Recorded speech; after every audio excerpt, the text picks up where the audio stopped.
투박하지만 정직하다. 비평을 비평하는 남자 서영석. 그가 바라본 세상. 사설과 칼럼을 통해 오늘을 짚어본다. 서영석의 라디오 비평.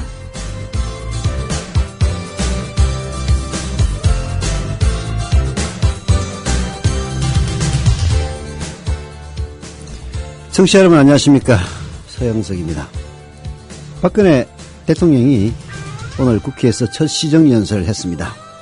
야당의 특검 요구 거부했습니다. 기존의 입장 되풀이했습니다.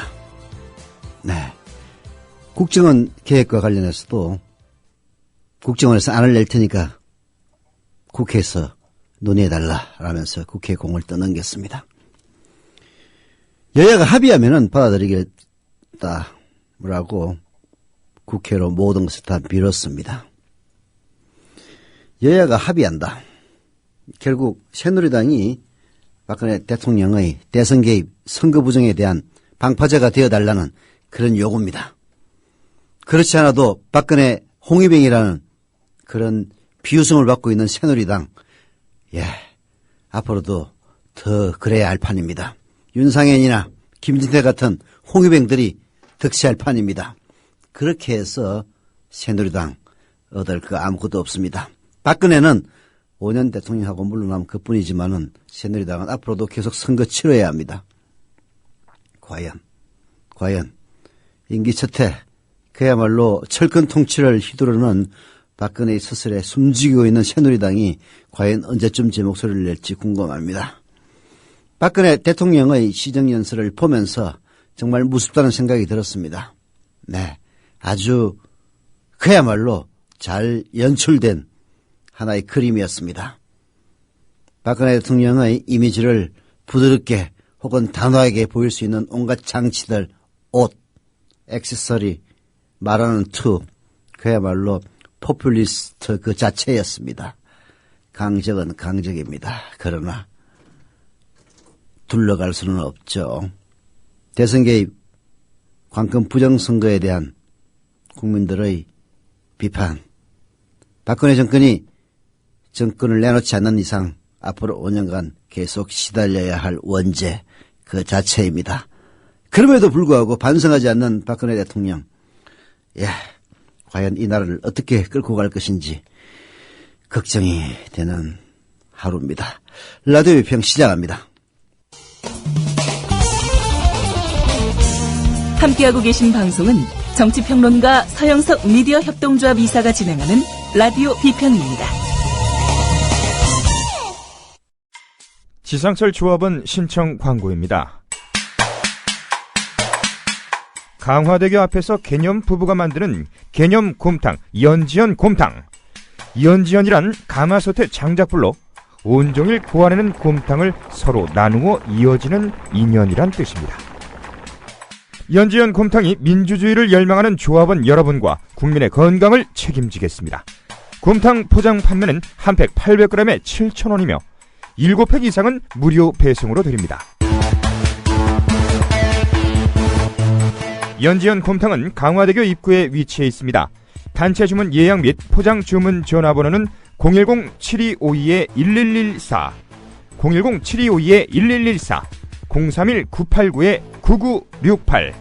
조합원 단체 예약은 10% 할인해드립니다.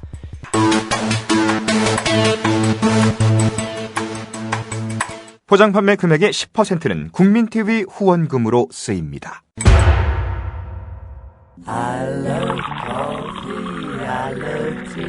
500원으로 즐기는 나만의 커피. 원두 쇼핑몰 헝그리 커피. 최정상급 로스터가 1년 이하 최고급 뉴크롭 생두를 로스팅해 즉시 배송해드립니다. 대량 구매 시 가격이 할인됩니다. 검색창에 헝그리 커피를 검색하세요. 헝그리커피.com. 헝그리 커피에서 원두를 구매하시는 분들께는 차량용 국민TV 스티커 2매를 함께 보내드립니다. 네, 금요일은 항상 검찰을 위한 날이란 그런 칼럼을 읽은 적이 있습니다. 항상 금요일에만 발표하는 검찰. 왜 금요일에 발표하겠습니까? 토요일, 일요일 뉴스가 묻히기를 바라는 마음이었겠죠. 네. 노무현 대통령과 관련된 이른바 사저 실종 수사도 마찬가지였는데요. 오늘 한겨레 신문이 그야말로 충성심만 앞세운 무능한 정치검찰을 따끔하게 지적을 하고 있습니다. 바로 제 마음이 바로 그 마음입니다. 한겨레 신문의 사설 소개해드립니다. 범죄 사건 수사의 요체는 범행의 동기와 범행 수법, 범행의 결과를 명확한 증거에 입각해 치밀하게 재구성하는 일이다. 어느 한 가지라도 앞뒤가 맞지 않거나 증거로 뒷받침되지 않으면 잘된 수사라고 말할 수 없다. 그런데 검찰은 2007년 남북 정상회담 대화록 실종을 고의적 범죄 행위로 몰아가면서도 이 세 가지 중 어느 것 하나 제대로 충족하지 못했다. 애초 장담한 과학적 입증은커녕 앞뒤가 맞지 않는 논리, 무리한 억지 추론, 짜맞추기 결론으로 점철된 엉터리 수사였음이 속속 드러나고 있다. 진짜 검찰, 모든 검사님들이 다 그런 건 아니겠지만은 이른바 대화록 실종을 수사하고 있는 정치검찰들 부끄러워할 줄 알아야 됩니다.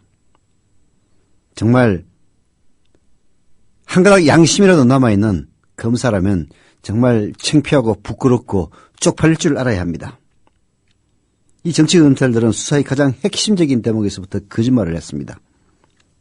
검찰이 대화록의 고의적인 변경, 삭제 등의 근거로 내세운 것은 조명균 전 청와대 안보정책비서관의 일관된 진술이라고 했습니다마는 이것 전혀 사실과 다른 것으로 드러났습니다.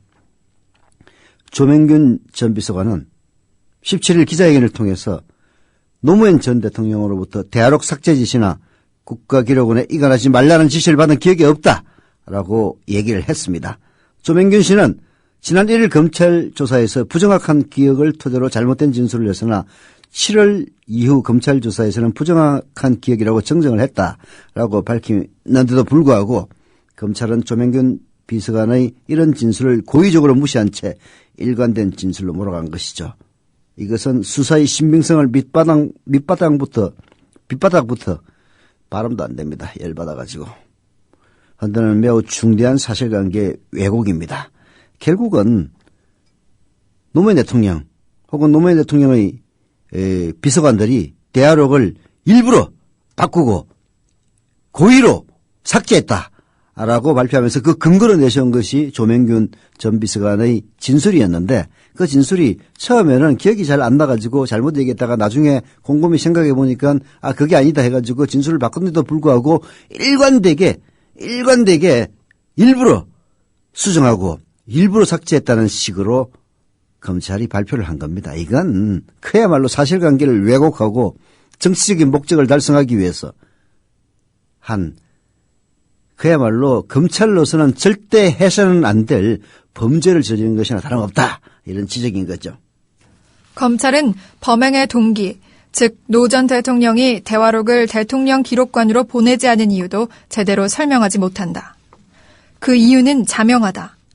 아무리 뜯어 맞춰보려고 해도 그럴 이유를 찾을 수 없기 때문이다. 오히려 노 전 대통령이 2007년 10월 20일 대화록 초본을 읽은 뒤 수정을 지시한 문건을 보면 반대되는 정황만 확연해진다. 앞으로 남북회담을 책임질 총리, 경제부총리, 국방장관 등이 공유해야 할 내용이 많은 것 같다.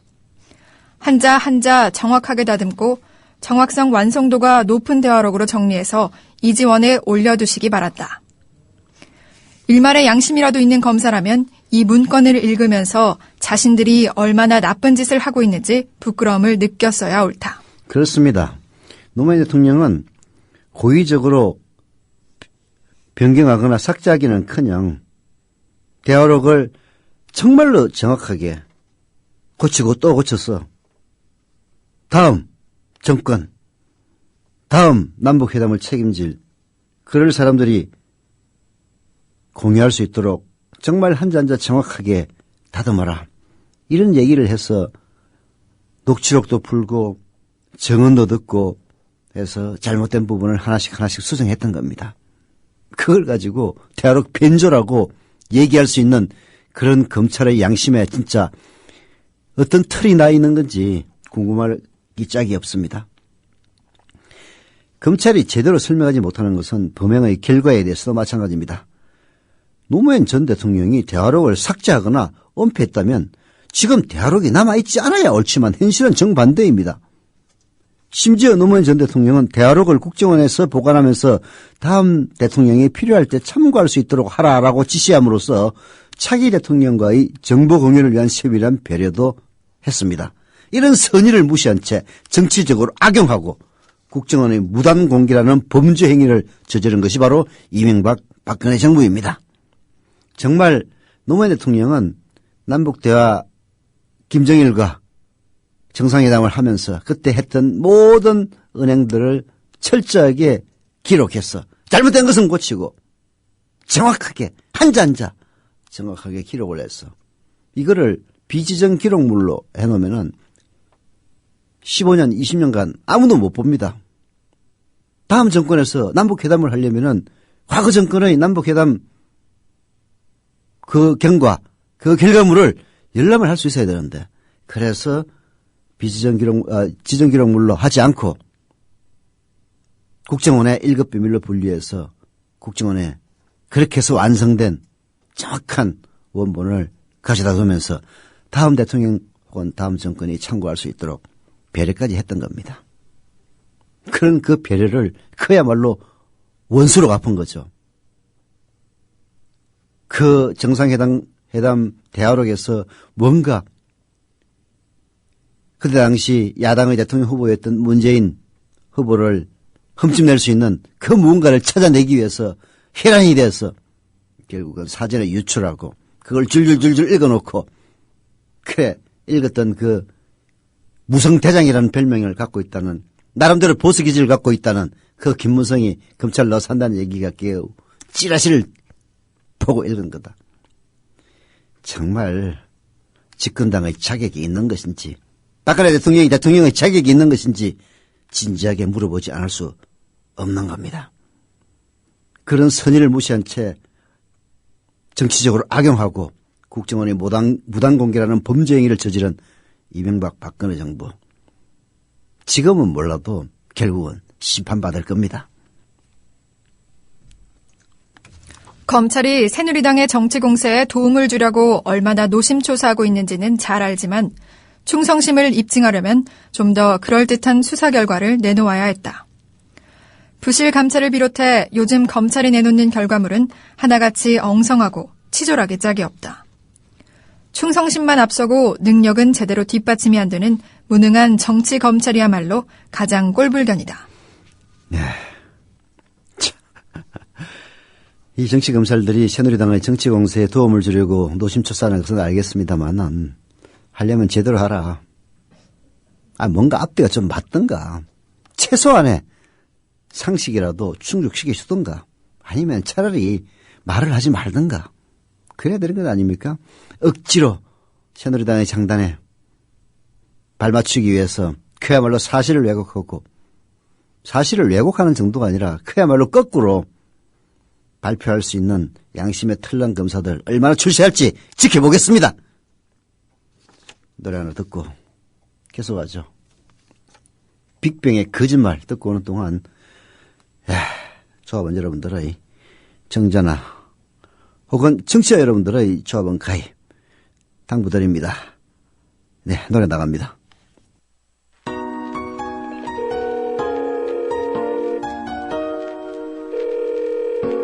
여보세요? 여보세요?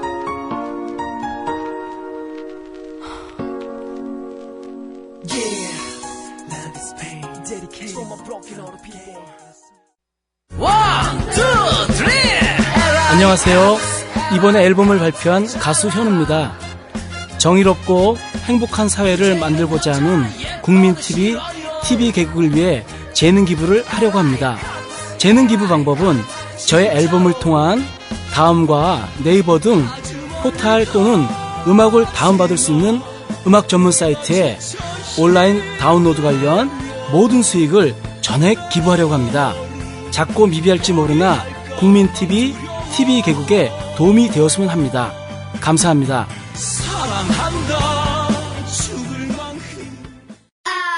여우처럼 쇼핑하자 폭스마켓. 국민TV 손목시계 출시. 깔끔하고 선물용으로 좋은 골드 디자인. 고 김대중 대통령 국민의 정부 청와대 시계와 동일한 모델로 판매금의 30%가 미디어 협동조합의 기부금으로 쓰입니다. 국민TV와 함께하는 참 좋은 쇼핑몰 폭스마켓. 문의는 1566-5476. 검색창에 폭스마켓을 입력하세요. 폭스마켓.co.kr. 네. 가온가람님이 첫눈 오는 기념으로 정자하신다고 하네요. 감사드립니다. 첫눈 오는 기념으로 정자를 하시든 이 어떻든 간에 해주시는 것은 무조건 감사드립니다. 경남 창원시 진해구의 아나박테리아님, 저번까지 감사드립니다. 경기 성남시 분당구의 날개의자님, 역시 저번까지 감사드립니다. 두 분, 아나박테리아님, 날개의자님, 아직 출자금 납입만 안 하셨는데요. 빨리 해주시기 바랍니다. 경기 양주시의 경북 광주 출생님, 경북 광주 출생, 닉네임이 아주 특이하시네요. 조합원 가입 그리고 출자금 납입 감사드립니다. 그리고 주소를 기재하지 않으신 자두님 역시 조합원 가입 감사드리고요. 김혜숙님도 역시 조합원 가입 그리고 출자금 납입 감사드립니다. 여러분들의 출자금 납입, 조합원 가입 잊지 않습니다. 아까 제가 서두에 박근혜 국회 시정연설 이야기를 했는데요. IMPT가 오늘 그 시정연설의 전과 후에 대해서 긴 글을 썼습니다. 예, 물론 이것은 시정연설이 시작되기 전에 쓴 것이기 때문에 약간 시기 맞지 않은 그런 것도 있긴 합니다만은 그래도 들어볼 만합니다. 그런 점을 감안하고 들어주시기를 부탁드립니다. 오늘 11월 18일 박근혜 대통령이 국회에서 첫 시정연설을 합니다. 대통령 시정연설은 내년도 새 예산안과 관련해 대통령이 국회에서 하는 연설을 말합니다. 대통령 시정연설은 단순한 예산안 관련 연설이 아니라 국정 운영 전반에 걸친 대통령의 철학과 전국 현안에 대한 견해를 밝히는 자리입니다. 박근혜 대통령의 국회 시정연설을 놓고 시끄럽습니다. 민주당 의원들의 박근혜 대통령 시정연설 보이콧 움직임부터 민주주의 사망을 의미하는 검은색 정장이나 스카프를 착용하자는 의견까지 나오고 있습니다. 민주당에서는 박 대통령의 국회 시정연설에 참여하는 것으로 결론을 내렸습니다. 그러나 일부 민주당 의원은 박근혜 대통령에게 전국 현안에 대한 무언의 항의 표시를 해야 한다고 계속 주장하고 있습니다. 네. 그럼에도 불구하고 아무런 항의하지 않았습니다. 민주당 의원들, 저는 착석해서 박근혜 대통령의 시정연설을 처음부터 끝까지 다 들었습니다. 물론 박수는 치지 않았습니다. 박근혜 대통령도 보답을 했습니다. 야당의 주장 완전 무시했습니다. 특검 요구는 거부했습니다. 그리고 사법부의 판단이 나올 때까지 기다려보자라고 기존의 입장을 되풀이했습니다. 사법부의 판단이 나올 때까지 기다리자는 이런 박근혜 대통령, 최동욱에 대해서는 사법부의 판단이 나오기는커녕 혼외자에 대해서 감찰도 끝나기 전에 여론재판을 통해서 쫓아낸 장본인 아닙니까? 야당은 대통령이기 때문에 오로지 부정선거에 의해서 당선됐던, 관건에 의해서 당선됐던 대통령이기 때문에 존경해야 된다고 민주당 지도부들 주장해가지고 의원들 다 앉혀놓고 대통령의 시정연설 들었습니다마는 특검 요구 완전 거부했습니다. 뭐든지 다 국회에서 일단 논의해라. 국회에서 합의하면 존중하겠다. 국회 새누리당이 다수당입니다. 새누리당 과거 이명박 때는 친박 진영이라도 있어가지고 어느 정도 견제가 가능했어요. 지금은 일사불란하게 모두가 친박입니다. 올박입니다. 소장파 의원들이라면 좀 뭔가 정의감에 뭔가 다른 소리를 할 줄 알아야 되는데 지금 새누리당은 소장파 초선 의원들이 오히려 박근혜 홍위병 역할을 하고 있습니다. 이런 상황에서 여야가 합의한다고요? 그야말로 야당은 뒤통수 맞은 격입니다. 그나마 통합진보당 의원들은 삭발한 채 민주라는 마스크를 쓰고 무언의 항의 표시를 하긴 했습니다마는 민주당은 그야말로 대통령이라고 하는 그 근위에 과거 집권했던 그 경험에서 지금도 벗어나지 못한 채 그때의 대통령과 지금의 대통령 너무나도 180도로 다른 대통령인데도 불구하고 여전히 착각에서 헤어나지 못한 채 존중해 주었습니다만 그 결과는 개무시로 보답받은 겁니다. 민주당 초재선 의원을 중심으로 박근혜 대통령의 시정연설에 항의하자는 움직임이 나오는 이유는 2003년 노무현 대통령의 국회 시정연설 때 한나라당 의원들이 보여준 태도 때문입니다. 2003년 10월 13일에 국회에서 열린 노무현 대통령의 국회 시정연설은 아직도 논란이 되는 국회 시정연설이었습니다. 노무현 대통령이 국회 본회의장에 입장할 때 한나라당 의원들 70%만 기립했습니다. 38분 연설 내내 박수는 나오지 않았습니다. 퇴장할 때도 새천년 민주당 의원은 절반만, 한나라당 의원은 40명만 기립했습니다. 한나라당 의원들이 이런 태도를 보인 이유는 무엇일까요? 당시 최도술 청와대 비서관 비리 사건에 대해 노무현 대통령이 책임져야 한다는 의도 때문이었습니다. 새천년 민주당 의원들은 9월 29일 노무현 대통령이 민주당을 탈당한 이유로 한나라당과 함께 노무현 대통령을 비난하고 공격하는 데 함께 있었습니다. 당시 한나라당 의원들과 새천년 민주당 의원들이 보여준 모습을 기억하는 사람들에게 박근혜 대통령의 국회 시정연설은 그와 비슷해야 하지 않느냐는 의견도 많은 편입니다. 네, 똑같이 해줘야 된다 그런 의견이겠죠. 근데 사실 나쁜 놈이 나쁜 짓을 했다고 그 나쁜 짓을 따라할 필요는 없는 겁니다. 박근혜 대통령이 정상적인 방법에 의해서 대통령이 되고 그리고 대통령이 된 뒤 자기를 지지하지 않는 국민들까지 포용하는 그리고 자기를 지지하지 않는 국민들의 표를 얻기 위해서 약속했던 여러 공약들을 제대로 지키기 위해서 노력하는 그런 모습을 보인다면은 누가 뭐라고 그러겠습니까? 야당이라도 대통령이 입장하면 기립해서 박수치고 연설 한마디 한마디마다 박수를 쳐야 마땅한 거죠. 그런데 박근혜 대통령은 어떻게 했습니까? 국정원을 비롯해서 그야말로 국가보훈처, 행정안전부 동원할 수 있는 모든 국가기관을 총동원해가지고 부정선거를 저지른 그 문제에 대해서는 입을 싹 씻고 있습니다. 국정원의 대선 개입 그 원인이 된 것이 바로 국정원의 이른바 국내 정치 개입이라고 하는 그 일 때문에 일어났던 일인데 그걸 못하게 하자는 국정원 개혁안에 대해서도 국정원 내부에서 개혁안을 마련하라. 이딴 이야기를 찌끄리고 있던 행편입니다. 공약은 또 어떻습니까? 박근혜 대통령을 찍었던 사람들 중에서 그야말로 재벌, 부자들만 있는 건 아닙니다. 가난한 서민들, 자영업자들 박근혜 대통령을 왜 지지했겠습니까?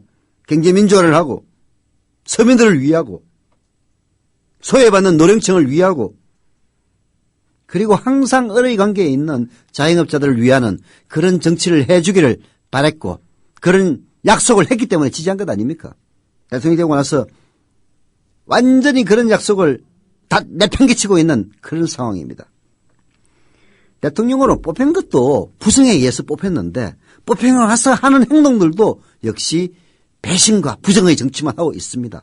이런 대통령을 대통령으로 인정해야 한다면은 정말 그 국민들 자존심도 배알도 없는 국민 아닙니까? 박근혜 대통령이 취임 첫 국회 시정연설을 하는 오늘 국회 사정은 그리 좋지 않습니다.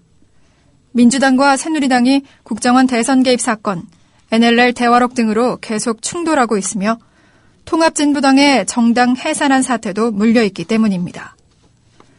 현재 단식 농성 중인 통합진보당에 국회 사무총장 명의의 공문 한 장이 전달됐습니다. 갑자기 추워진 날씨에 의원님들의 건강이 무척 염려되니 농성을 종결해달라는 내용이었습니다. 과연 국회 사무총장이 통합진보당 의원님들의 건강을 생각해서였을까요? 혹시나 11월 18일에 있을 박근혜 대통령 국회 시정연설이 통합진보당과 충돌할까봐 사전에 국회를 청소하겠다는 의도였습니다. 새누리당은 대변인 브리핑을 통해 박근혜 대통령 시정연설을 여야가 진지하게 경청해야 한다고 주장했습니다. 새누리당 심재철 최고위원도 민주당이 대통령 시정연설까지도 흠집내기와 흥정 대상으로 삼으려 하고 있다고 비판했습니다.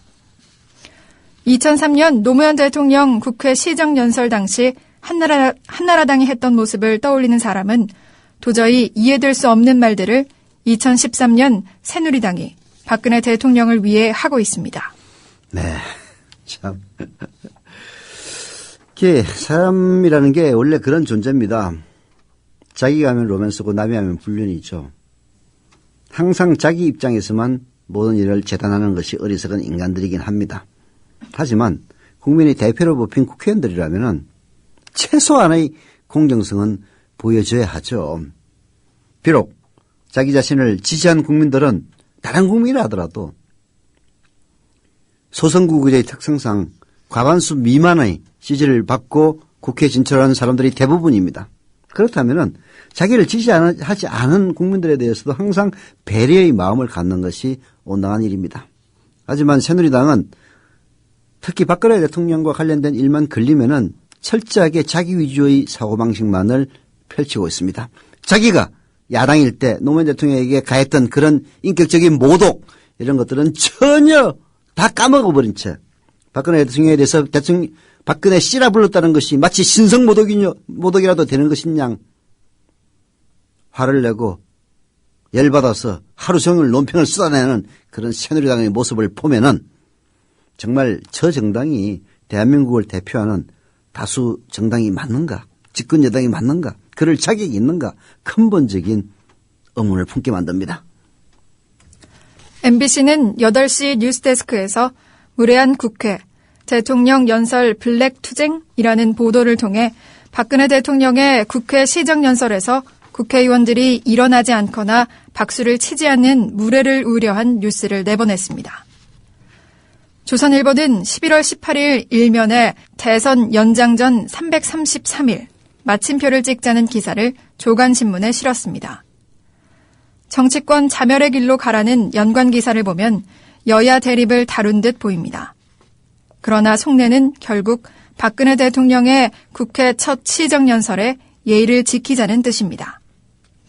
국회, 새누리당, 언론이 모두 나서 박근혜 대통령의 국회 시정연설을 사수하려는 움직임을 보면 마치 대통령이 엄청난 일을 벌이는 듯한 착각마저도 듭니다. 청와대가 장악한 언론, 그리고 청와대, 박근혜 정권이 무너지면 큰일이라도 날 것처럼 떠드는 그런 언론들. 왜 이렇게 해야만 하겠습니까? 결국은 박근혜의 원죄입니다. 박근혜가 대통령 되는 과정에서 정상적으로 사실 이명박은 그래도 과정은 투명했어요. 대통령이 되고 나서 온갖 폐악질을 저지른 것은 사실입니다만은 대통령이 될 때는 최소한 부정선거에서 당선되지는 않았습니다. 물론 그 전 정권이 노무현 정권이 아니라 뭐 김영삼 정권 정도였다면 틀림없이 부정선거 했을 겁니다. 그러나 불행하게도 이명박은 그 전 정권이 노무현 정권이었습니다. 그래서 부정선거는 안 했어요. 네. 그리고 당선됐습니다. 그래서 이명박이 밉다고 대통령 물러나라 얘기하는 사람 아무도 없었습니다. 근데 박근혜는 달라요. 이명박 정권이 떨어질 수밖에 없다는 그런 판단 속에서 박근혜가 어떻게든 당선시키기 위해서 그야말로 관건을 총동원해서 자기가 동원할 수 있는 관건은 다 동원했어요. 공무원들이라고 모두 다 동원할 수 있는 건 아닙니다. 자기가 동원할 수 있는 말 잘 듣는 그리고 나중에 탈이 나더라도 뭔가 수습이 가능한 국가정보원, 군사이버사령부, 국가보훈처 이런만 들어봐도 다 보수 우파적인 냄새가 물씬 풍기는 데 아닙니까? 이런 데 총동원해가지고 부정선거를 해서 박근혜를 당선시켰습니다.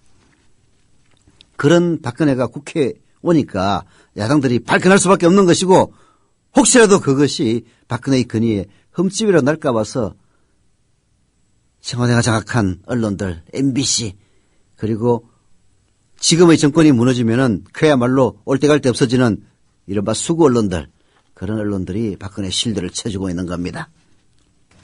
박근혜 대통령의 국회 시정연설문에 대해 청와대는 수정에 수정을 거듭하고 있으며 철통 보안을 유지하고 있다고 합니다. 그러나 IM 피터는 박근혜 대통령이 오늘 국회 시정연설에서 무슨 말을 할지 대략 예상하고 있습니다. 박 대통령은 가장 먼저 민생을 운운하며 여야가 그만 싸우고 민생에 주력해야 한다고 주장할 것입니다.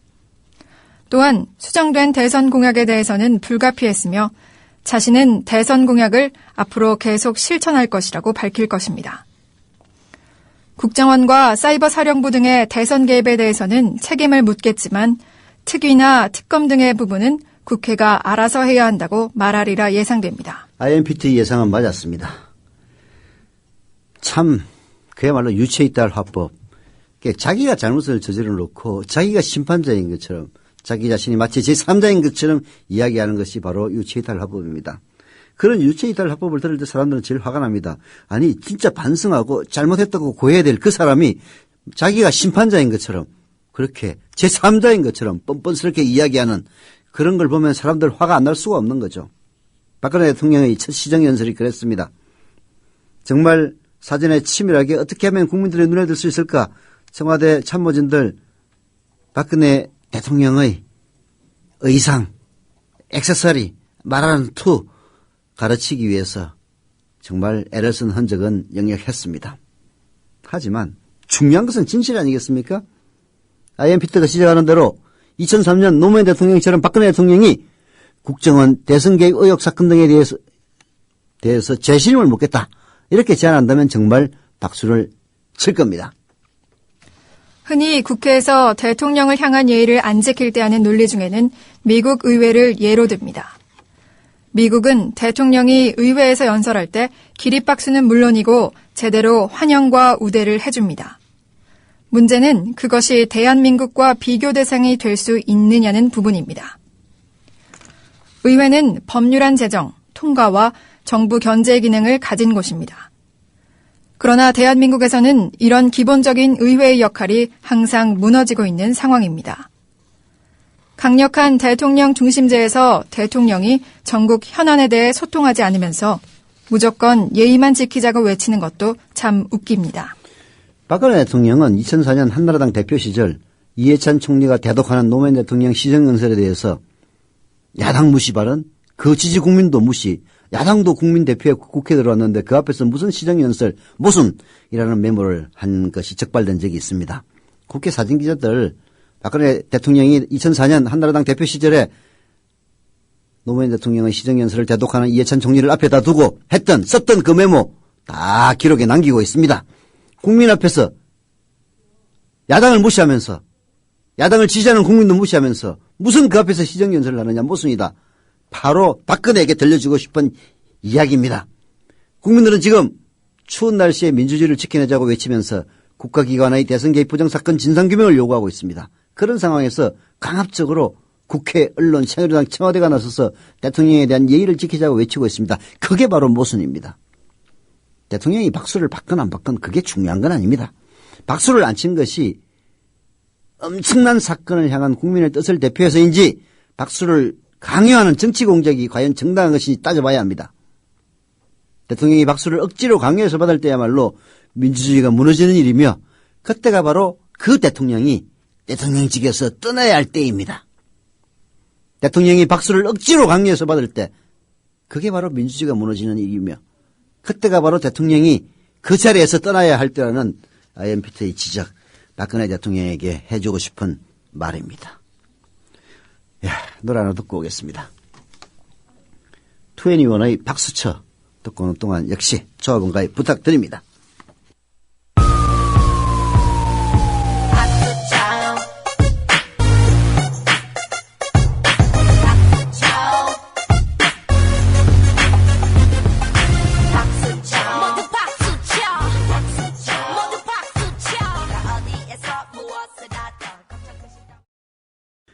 네.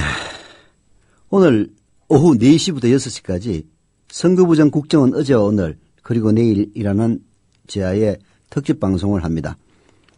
오후 4시부터 6시까지 2시간 동안인데요. 출연진들 빵빵합니다.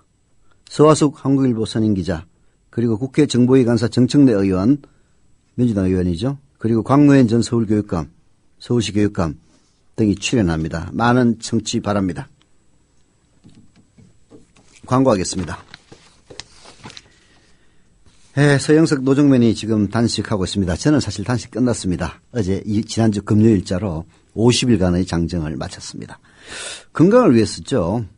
윤희웰, 오해숙 생활단식의 도움을 받고 있는데요. 김용민 PD도 절반쯤은 단식을 진행하고 있습니다. 다이어트도 좋지만 몸과 마음이 건강해지는데 아주 좋은 효과가 있습니다.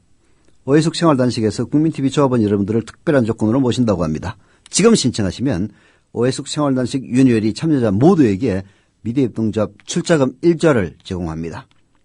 이미 조합원인 분들에게는 자녀들에게 일자 출연하든가 혹은 정자해드립니다. 국민TV 로고가 있는 700ml짜리 보온병도 선물로 드린다고 합니다. 문의 전화는 043-285-8575, 043-285-8575, 일가 후에는 010-2013-8575입니다. 생활단식 건강을 위해서 꼭 참여해 보시길 바라고요. 이게 생활단식이기 때문에 자율적으로 해야 됩니다. 제공하는 음식물, 조청, 된장 이런 것들을 가지고. 그래서 자칫 무리한 단식을 했던 사람들이 휴식 기간을 거치지 않고 바로 또 생활단식에 돌입하시면은 사고가 날 우려도 있습니다. 또 몸이 아주 비대했던 사람이 단식을 시작하면 명현현상이라고 해서 몸이 좀 안 좋아지는 처음에는 그런 현상도 일어납니다. 그래서 항상 단식 선생님의 지도를 제대로 받아서 단식해 주시길 부탁을 드리고요. 우리라이프 상조 광고도 있습니다. 미래협동조합과 업무제휴를 맺은 업체 우리라이프 상조의 광고입니다. 언제 닥칠지 모르는 가족과 이별에 대비해서 상조 서비스가 바쁜 현대인들에게 보험과 같이 꼭 필요한 것이 되었는데요. 국민TV와 제휴를 맺은 상조 서비스 업체 우리라이프 상조 가입하시면 납입금의 10%를 매달 국민TV에 후원한다고 합니다. 1600-3267, 1600-3267 미래협동조합 국민TV와 함께하는 곳 인터넷에 우리라이프 상조로 검색하시면 됩니다. 이미 수천만 원 규모의 업무 제휴 협약을 통해서 광고를 했습니다. 그리고 또 거기서 더하기 납입금의 10%를 매달 국민TV에 광고 원한다고 하니까요. 상조에 관심이 있으신 분들은 1600-3267, 1600-3267로 연락하시기를 바랍니다. 자, 남은 시간 동안 산업용 전기요금 정상화할 때가 됐다는 한겨레신문의 사설을 소개해드립니다. 이거 중요합니다. 정부의 전기요금 인상을 앞두고 재개 반발이 거세지고 있다. 전국경제인연합회는 산업용 전기요금에 관한 오해와 이해란 자료집을 내놓고 산업용 전기요금 인상 논리를 조목조목 반박했다. 한마디로 전기요금이 오르면 산업활동이 타격을 받게 되니 산업용 전기요금을 올려서는 안 된다는 것이다. 업계 이익을 우선시하는 일방적 주장으로 타당성이 별로 없다. 이제는 상대적으로 낮게 책정된 산업용 전기요금을 정상화할 때가 됐다. 과거 개발 독재 시절 그야말로 기업을 위해서 산업용 전기요금을 싸게 매기고 그리고 개인들이 쓰는 가정용 전기요금을 비싸게 매겼던 거 이제 탈피해야 될 때가 왔습니다. 산업용 전기요금을 인상할 경우 기업 경쟁력이 약화될 것이라는 주장 근거 없습니다. 한국은행 조사를 보면요. 국내 제조업의 원가에서 전력비가 차지하는 비중은 1.33%에 불과했습니다. 100% 중에서 1.33%였어요. 그나마 2000년의 1.65%보다 낮아진 것입니다. 이처럼 제조업 원가에서 1% 남짓에 불과한 전기요금이 오른다고 경쟁력이 약화될 거라는 주장, 업계의 과도한 엄살입니다. 산업용 전기요금 수준 결코 낮지 않다는 주장도 역시 허점이 많습니다. 지난해 산업용 전기 판매 단가는 킬로와트 H당 92.8원으로 주택용의 82% 수준에 불과했습니다. 산업용 전기의 원가 회수율이 89.4%로 주택용보다 높다는 점을 고려하면 주택용보다도 싸다고 단순 비교하기는 어렵지만 절대 수준이 낮은 것은 사실입니다. 국제적으로도 우리나라 산업용 전기요금은 메가와트 H당 82.4달러로 경제협력개발기구의 평균값인 122.3달러에 비해서도 훨씬 쌉니다. 복잡하게 써놨는데 산업용 전기요금 지금 무지하게 싼 편입니다. 네, 시간이 없어서 여기서 마칩니다.